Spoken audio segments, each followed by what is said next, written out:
The Johnson family was driving through the dense, moonlit forest, heading home after a late-night visit to a relative's house. The father, Mark, gripped the steering wheel tightly as the road twisted and turned.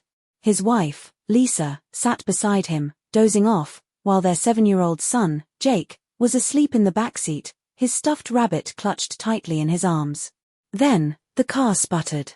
The headlights flickered. With one final jolt, the engine died. "Great," Mark muttered, trying the ignition again. Nothing.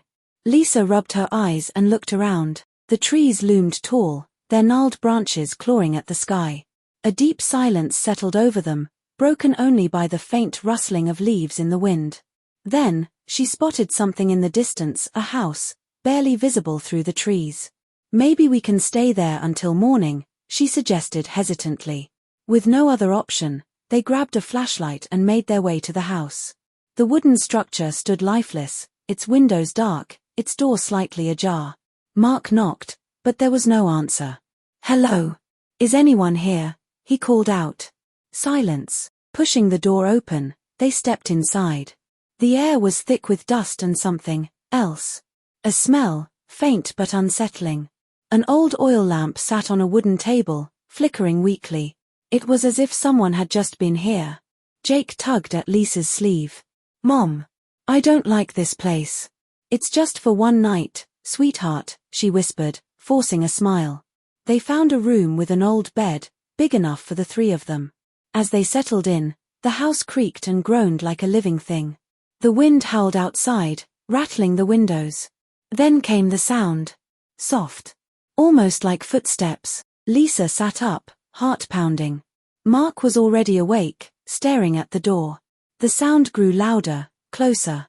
A whisper. A child's whisper. "Get out." Jake whimpered and clutched his rabbit. The whisper turned into a giggle, high-pitched, unnatural. Mark grabbed the flashlight and swung it toward the hallway. For a split second, the beam caught something, a figure, small, standing just outside the door. A child. Pale. Hollow eyes. A grin too wide for its face. Then it moved. Fast. Crawling on all fours, skittering toward them. Lisa screamed. Mark grabbed Jake and bolted for the door. The house groaned as if it were alive, the walls trembling, the whispers turning into wails. They ran. Through the trees, through the darkness, until they reached their car. The headlights were on. The engine was running. Without questioning it, Mark jumped in and hit the gas. As they sped away, Lisa looked back. The house stood silent, but in the window, the child stared after them, smiling. Their car never broke down again. But every night, Jake whispered in his sleep. The same words. "Get out."